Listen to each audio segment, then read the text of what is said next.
Welcome to The Source, where we combine the headlines with in-depth conversations with the newsmakers themselves. I'm Pinky Webb. Today on the program, authorities are validating the claim of ISIS that it is behind the explosion at the Mindanao State University that killed 4 and injured dozens. The government's decision to grant amnesty to rebels and explore the resumption of peace talks gets flack from the country's second top official. And later, China ignores the radio challenges issued by the Philippines after over 100 seemingly unmanned Chinese militia vessels swarmed the Julian Felipe Reef. Armed Forces Chief of Staff General Romeo Brawner joins us live here in the studio.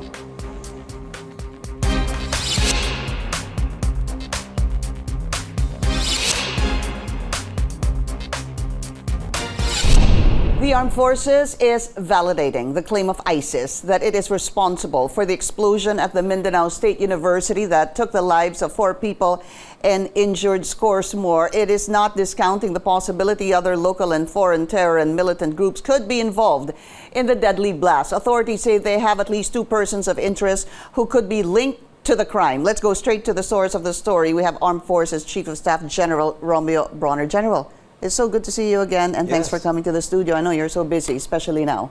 Thank you for inviting me, Pinky. This is my second time since the Marawi siege. And now we're back here with a similar incident. General, you were there yesterday in Marawi. Tell us what happened. So I went to Marawi yesterday upon the orders of the President to look personally into the incident that happened, the bombing at the Mindanao State University. And I also relayed to our troops, the Armed Forces of the Philippines and the Philippine National Police, the order of the President for us to, number 1, go after the perpetrators of this heinous crime. And second, to make sure that these kinds of incidents will not be repeated in MSU, in Marawi, or elsewhere in the country. Okay, let me, it was yesterday, I believe. Yes, it was yesterday when ISIS was claiming to be behind the attack. Is this something you believe? Is this something you can confirm? Well, yes, they posted on the social media, both the ISIS East Asia and the local terrorist group, the Dawla Islamiyah, Maute, claimed the responsibility for the attack. We monitored this on the dark web.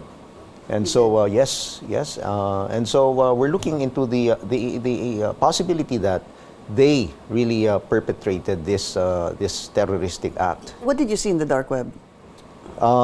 They were claiming responsibility for the bombing. Okay. And so we're looking at all angles.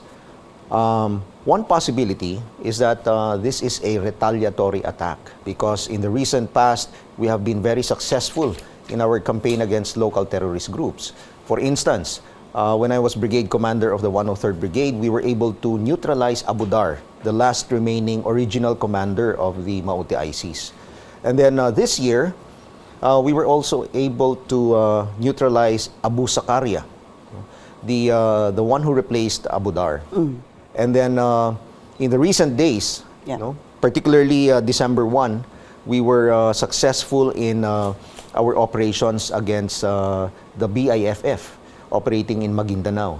And then last Saturday, December 2, we were able to finally neutralize Sawadjaan, alias Mundi. Mundi was responsible for the bombing of the Holo Cathedral in 2019. So, and then also on December 3, we were able to neutralize the DI Maute sub-leader who is known as Lando. So all of these successes in our military operations might have led to the retaliatory attack that was perpetrated by local terrorists. Then it begs the question, sir, if there were many very successful military operations, were there no intelligence that the AFP had gathered or have known that pwedeng maghiganti po sila? Yes. In fact, we are expecting this. Dahil dun sa, in the past, if you look at the history of the terroristic attacks in the country, usually when we have a big success against a terrorist group, they usually do these kinds of attacks, no, bombings. And right now, we believe that they are not anymore capable of launching an attack just like what we saw in Marawi during the Marawi siege. No? They're not able to launch an attack with the magnitude of what we saw in during the Marawi siege. So what they're doing now are attacks such as this one, yung mga maliliit na lang, no? Targeting soft targets. Alam na namin yan eh, there are possibilities. But for instance, in Marawi, in the MSU, no? Mindanao State University, the MSU campus has its own security force, no? Just like the University of the Philippines. Yeah, no? please, it's good that we understand this better. Yes. Para ho siyang UP eh. Parang MSU, UP. Yeah. Parang UP, meron siyang sariling security force. Ibig sabihin, hindi lang kayo, you cannot just enter Yes, at your own will. that is No? Kailangan correct. may paalam. Kailangan may paalam. Okay. So, during the Marawi siege, we were inside the campus because of that desire for us to protect the campus and isolate it from what was going on in the main battle area. And we were successful kasi habang naggegera sa main battle area, tuloy-tuloy yung klase, no? Tuloy-tuloy yung klase. So, after the siege, when everything was quiet already, we went back to the old system, no? Pinasa ulit namin yung security ng campus sa Marawi MSU Peacekeeping Force. That's what they call it, no? Just like in the UP system, ganun din po, may sariling security force ang UP, no? But yesterday, ang maganda, Wala ho ba silang sinabi? Sorry for interrupting. Didn't they say anything about this, sir? Kasi, again, I go back to, dahil sa dami o sa successful operations ng militar, laban po sa mga kalaban, did you not think that they will retaliate? Whether it be, sabi mo nga, not in the magnitude of the Marawi siege. Yeah. I think, we hope that never happens again. But you said soft targets. Yes. Did you not coordinate with them that posibleng they might hit Marawi again? Yeah, we warned all the security forces, no? In fact, yun yan, nagbigay tayo ng warnings sa mga uniformed services, including, of course, yung mga LGUs natin. We gave warnings to all the LGUs. Hindi lamang sa Marawi, but also in Maguindanao, Lanao del Sur, Lanao del Norte, because of the possibility of these kinds of attacks, no? But you had no intel report. This is Not specifically for this attack in MSU. No? So did you inform the peacekeeping force of MSU? Did the AFP or the PNP inform them that they should employ additional security measures? Not in particular, no, but the Philippine National Police has been in contact with local security forces, including that of MSU. Ano hong sinabi sa kanila? Wala lang, mag-ingat, tighten security, nasabihan ho sila ng Nasabihan ganon? sila na dapat ay magmatsyag, no, to be vigilant because of the possibility of these kinds of But attacks. then it happened, General. It happened. It's so sad, no? It's so sad that this kind of attack happened. Kaya't nakikiramay din kami sa mga pamilya ng mga biktima. What I don't seem to understand, sir, I hope I'm belaboring the point, no? If they were told that they should be more careful, did they employ measures to be more careful? Because I guess it's a question of, is this a failure of intelligence? Is this a failure of security? That can also come into play, sir. Hindi Yeah. ba? Kasi misa that po is ito correct. eh. Yeah. Paano nakapasok yung bomba doon? Yun po ang tanong. Tama po yun. In fact, tinatanong namin, no, dapat nga, chine-check nila lahat yung mga bagahe, no, ng mga pumapasok. But apparently, this was not being done. So, yun, nakalusot yung bomba sa loob ng gymnasium. So, right now, the good thing about it is the MSU officials themselves said that they will now welcome back the armed forces of the Philippines and the Philippine National Police inside the campus of MSU. Kaya't kahapon, nakita ko nga na marami ng mga pulis at mga sundalo sa loob mismo ng MSU. This is a temporary arrangement for now. It is. Okay. It is a temporary arrangement because, as you know, under the law, It's really the private security forces of these state universities who should take care of the security inside the campus. It's really up to them. They take the lead there. Yes. So the AFP and the PNP are there now. Yes, we with are the there. peacekeeping force. And we want to assure the students that they are safe inside the campus. That's why we're calling on especially the Christian students, no? Kasi nag-uwian po sila after this incident. Nag-uwian sila. So we're asking them to come back so that tuloy-tuloy yung education nila. But is it true, sir, na school resumed? Classes resumed? They suspended yet. As of now, the classes are suspended. No? Okay. But all right. they also said that the officials said they might look into a hybrid type of arrangement. How would you describe it, General, again? Maybe just to end that line of questioning. Was there a failure of intelligence, sir?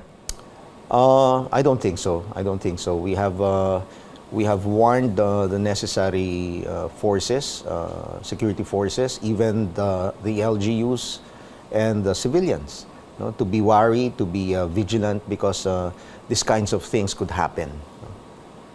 But intelligence in terms, sir, of the AFP finding out that there was going to be a particular retaliatory attack, wala po kayong natanggap na ganon? May mga natanggap tayo, no? But as to the specific target, wala tayo. Hindi. Hence, that's why we nag-warning po kayo. Nag-warning tayo. No? Okay. Failure of security? There should have been more security measures in place. No? Katulad niya yung pag-check ng mga bags. Dapat ginagawa po natin. Huwag tayong, let's not really be complacent. No? Huwag tayong maging kampante. Because anything can happen.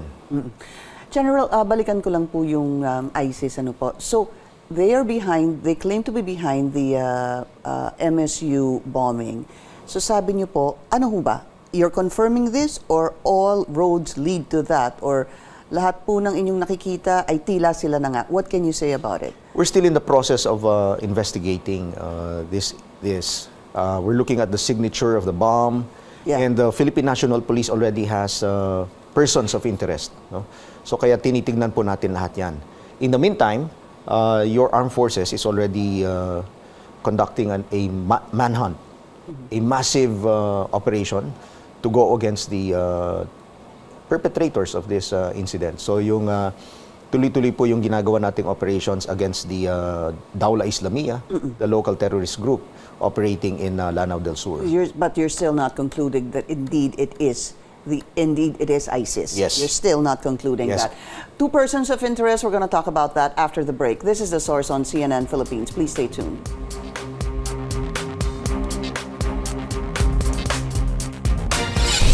You're watching The Source on CNN Philippines. I'm Pinky Webb. Our source today, Armed Forces Chief of Staff General Romeo Brawner. Sir, two persons of interest. First, I wanted to find out, paano po natuntun itong two persons of interest? Is it from the witnesses? Was there CCTV footage?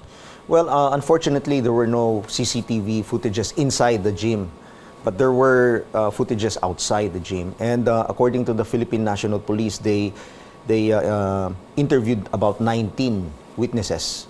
And from the 19 witnesses, they said that, some of them said that they saw a man wearing black jacket, wearing a black mask, going inside with a bag. May dalang bag, no? At nung lumabas siya dun sa gymnasium, wala na siyang bag. So, ito yung tinitignan na anggulo ng Philippine National Police as one of the persons of interest. And the other? The other, I have no information yet about that. But the PNP said they already have two persons of interest. It's interesting if the witnesses were saying that a man in a jacket with a mask, no, carrying a bag. Did you say with a mask, sir? Yeah, with a black mask. With a black mask and a bag. Pumasok, tapos lumabas, wala ng bag. So obviously, iniwan po yun doon. Meron ho bang, would you know, and maybe, of course, the PNP would probably know this in more details, but nakita ho ba siyang lumabas? Is there a CCTV that actually showed this man leaving the church as a gymnasium, rather? It wasn't a CCTV, but the revelation of a witness. No? Okay. Kasi walang CCTV sa loob ng gymnasium. Walang CCTV. Pero wala din nakuha po sa surrounding area? Yun ang tinitignan niyo ng PNP. Okay. And then there's another one which we can ask the PNP about. But are they male, both? They're male, yes. Both are male. And are they going to come out, do you think, with a sketch sometime soon? Alam ho kaya yung itsura? Well, makikita po natin probably kung nagtanggal ng mask yung isang yun, yung naka-black na yun, at nakita sa CCTV. Okay. But, so these persons of interest really are coming from narrations of witnesses. Of witnesses, yes. How about the bomb, sir? Tell us more about the bomb used.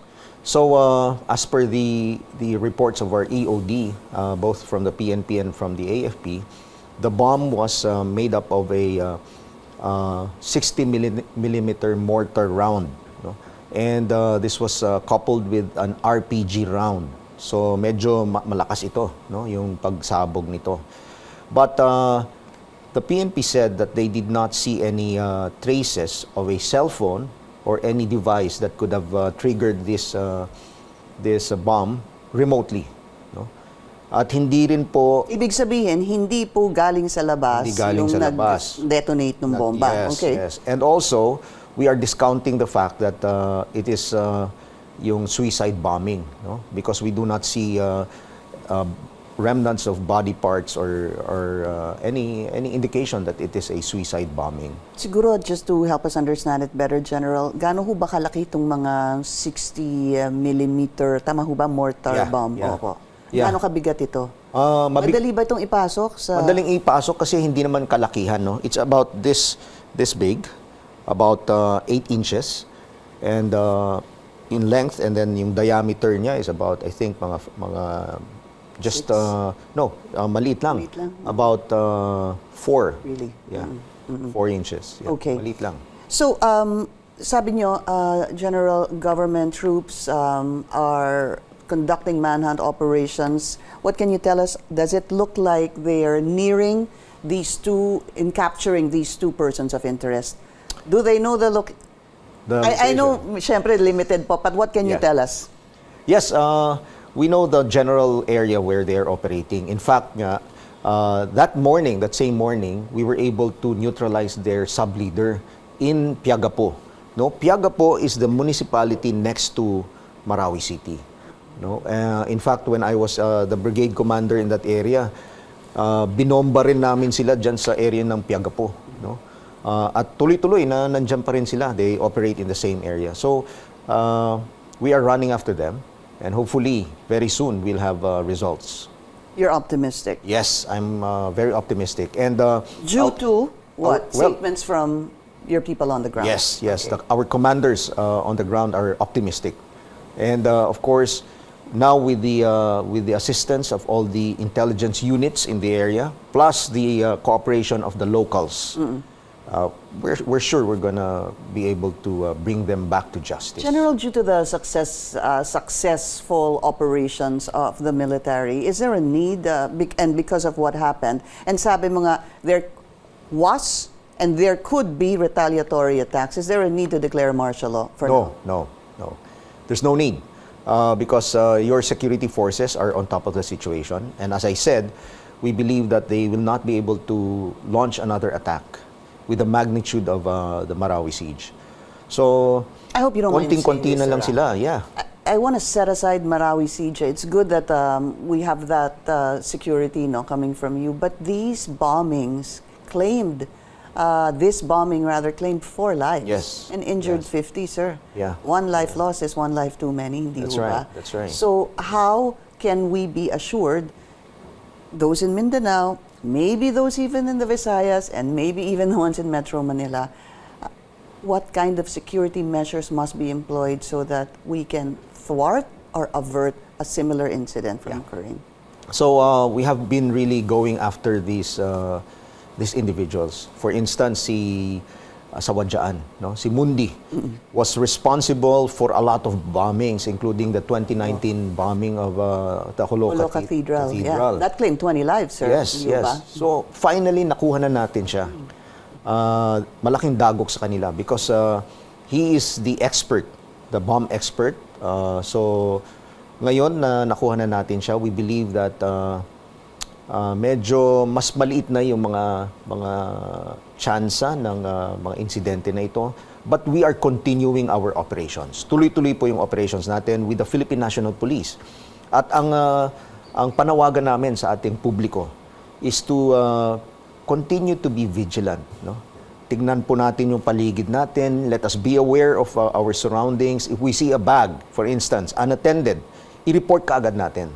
If we see, for instance, in a bus, somebody comes up with a bag at biglang bumaba na wala na yung bag niya, i-report kaagad natin. No? These things would help. Be aware of these, sir. Yes, Opo. yes. Kailan alam po natin lahat yan. Oo, makakatulong po lahat. Kasi hindi naman po yung mga pulis natin at mga sundalo, we could not be everywhere. Yeah. No? That's why we ourselves can be force multipliers. Yes, Yun na nga po that yung, is right. Yeah. All right. Again, we need to take a very short break. We'll be right back.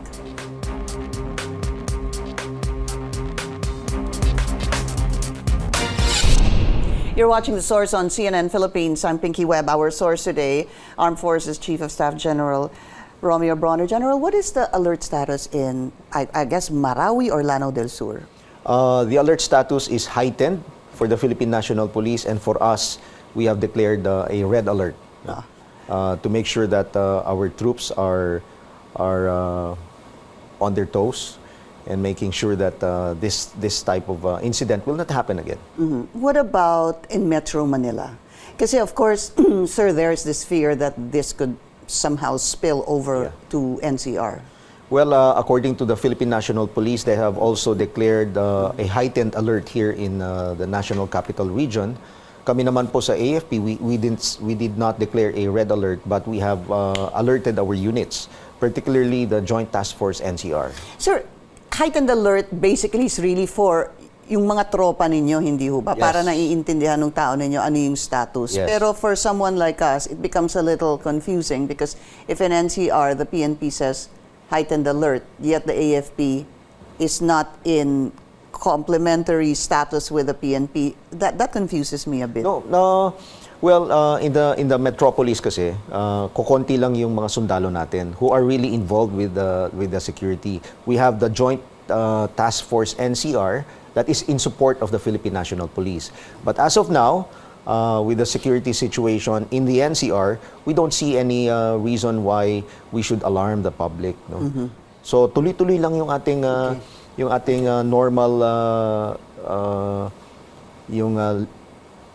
normal activities in the National Capital Region. Pwede pa kayong mag-shopping for Christmas. Tuloy-tuloy pa But rin. be vigilant and be alert. Be gaya ng vigilant. sinabi niyo At po, sir. kami naman po ay nagbabantay. Okay. General, I want to talk about this. The Vice President, Sara Duterte, recently criticized the decision of President Bongbong Marcos to resume peace talks with the NDF panel, saying the Oslo communique is an agreement with the devil.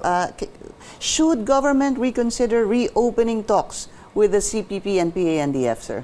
Well, first of all, I cannot blame the Vice President for saying this. No, in fact, this opinion is shared by so many in our country, even soldiers. No, pati nga sa amin sa Viber group ganyan din yung sentiment ng iba because of the experience that we had with them.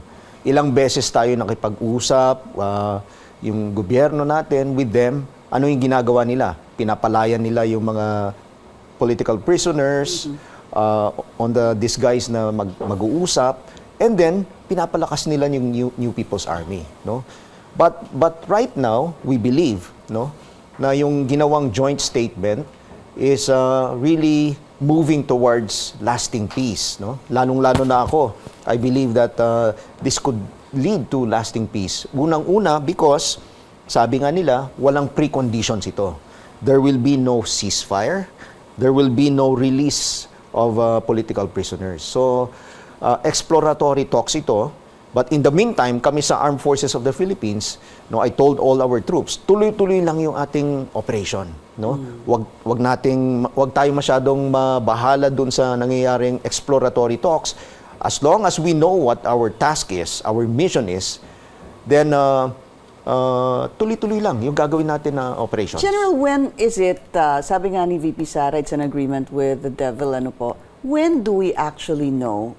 Because these peace talks are resumed over and over again, and the VP was saying, basically, itatraidor tayo. Parang ganun po yung kanyang narrative, ano po. When do we know that it's real, and when do we know that mukhang hindi na naman to magiging successful? We will know it's real pagka finally pumirma sila sa final peace agreement. So meron pong proseso ito. It started with a joint statement. At para sa amin, dun sa joint statement, yung phrase doon na nagsasabi na they are willing to end the armed struggle. No? Yun yung talagang gustong-gusto po namin. No? Noon pa namin gusto yan eh. Na, is this the first time that something like that came up? Okay. Yes. It's the first time. In fact, Joma Season was ready to announce that. If he did not die, he would have announced that, na they are willing to end the armed struggle. No? So ngayon, after the joint statement, the next one would be the framework agreement. And then finally, the final peace agreement. Parang yung the stages that we used also with the MILF. Right. MNLF and the MILF. Ganon din po ang i-apply dito. So, we will finally know if they are sincere once that final peace agreement has been signed. You're optimistic about this? Yes, I am. You are. Because we need all the avenues that we can grasp so that we can achieve lasting peace. Sana po matapos na ito more than 5 decades. Yeah. It claimed also a lot of lives from both sides, even innocent civilians, even from our end. Naging personal na sa akin ito because I lost a cousin. We lost classmates and colleagues. All right. Very quickly, sir. Hindi ho kaya this could sow this unity among soldiers who are against the resumption of peace talks? That's why I made sure that during the command conference that I held last Friday, I told them, this is one avenue where peace could come in, lasting peace. But in the meantime, we will continue with our mission. Tuloy-tuloy lang tayo. All right. AFP Chief of Staff General Romeo Brawner, sir, pleasure to have you. Good to see you again. And always take care of yourself, sir. Thank you, Pinky. Thank you. And thank you for joining us here on The Source. I'm Pinky Webb. You're watching CNN Philippines.